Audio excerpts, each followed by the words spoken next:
ধরে নিন আপনার পছন্দের সব পোশাক আপনি পেয়ে গেলেন একটা ছাদের নিচে, কিন্তু কোনোটাই আপনার ঠিকঠাক সাইজ হচ্ছে না। তখন আপনার কেমন লাগবে? হ্যালো এভরিওয়ান, আসসালামু আলাইকুম। আমি ফারহানা। আজকে চলে আসলাম একটি ছোট্ট শপিং ব্লগ নিয়ে। কিছুদিন আগে আমি চলে গেলাম চট্টগ্রামের ইয়েলো আউটলেটে, যেটা কিনা জিসিতে অবস্থিত। বেশ কিছু প্রোডাক্টের উপর 30-50% মতো ডিসকাউন্ট ছিল। আমি আর দেরি না করে অনেকগুলা প্রোডাক্ট আমার জন্য আমি চুজ করে নিই। পরবর্তীতে যখন আমি এগুলা ট্রায়াল দিতে যাই, তখন দেখি আমার ঠিকঠাক মতো হচ্ছিল না। বেসিক্যালি এখানে আসলে সাইজ না থাকার কারণে ওনারা আসলে সেলে দিচ্ছে, ব্যাপারটা হচ্ছে এখানে।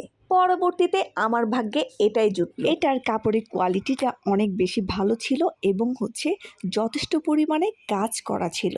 নেকলাইনের ডিজাইনটা আমার কাছে একটু ইউনিক মনে হয়েছে। যে কাজগুলো করা হয়েছিল এগুলা অনেকটা ভারী কাজ। এটার প্রাইস ছিল বেসিক্যালি 3004 টাকা মতো প্লাস ভ্যাট। এখান থেকে আমরা আসলে কিছুটা ডিসকাউন্ট পেয়েছি। আমি সাথে বাসায় ইউজের জন্য আরেকটা প্লাজো নিয়েছি। ভিডিওটি ভালো লাগলে অবশ্যই লাইক দিবেন। ধন্যবাদ।